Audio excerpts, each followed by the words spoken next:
ஒருத்தங்களுக்கு ஒரு குடும்ப கஷ்டம்னா இன்னொரு கிறிஸ்டியன் போய் ஹெல்ப் பண்றாங்க.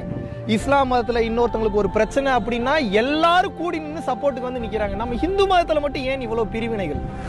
இன்றைக்கு தான் இந்து மதம், இதுக்கு முன்னாடி சைவம் வைணவம், அதுக்கு முன்னாடி இன்னும் நீங்க டீப்பா போனீங்க அப்படின்னா குமரி கண்டம், அப்புறம் கொல்லா நெறி, அதுக்கு முன்னாடி இன்னும் டீப்பா போனீங்கன்னா ஒளி வழிபாடு, பசுபதி சீல்னு சொல்லிட்டு ஒரு சீல் இருக்கு, அது சிவனுடைய சீல். அந்த சீலினுடைய வயதை வந்து நாம் வந்து கணக்கெடுக்கவே முடியவில்லை, 5000 வருடங்களுக்கு மேல போகுது, ரொம்ப பழமையானதா வந்து இருக்குதுன்றாங்க. அப்ப நீங்க நினைத்து பாருங்கள், எப்பேற்பட்ட ஒரு தொன்மை வாய்ந்த மொழி நம் தமிழ் மொழி.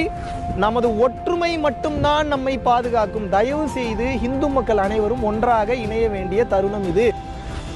விருந்தோம்பல் சரிதான், வந்தோரை வாழ வைக்கும் தமிழகம் தான், வந்தோரை வாழ வைக்கும் இந்தியா தான். ஆனா நமக்கு சோத்துக்கு வழி இல்லாம, என் குழந்தைக்கு சாப்பாடு கொடுக்காம, என் குழந்தைக்கு வழியே இல்லாம, எனக்கு வந்து என் வாழ்வாதாரம் பாதிக்கக்கூடிய வகையில என் வாழ்க்கையை வாழணுன்ற சுச்சுவேஷனுக்கு நான் தள்ளப்படணுமா?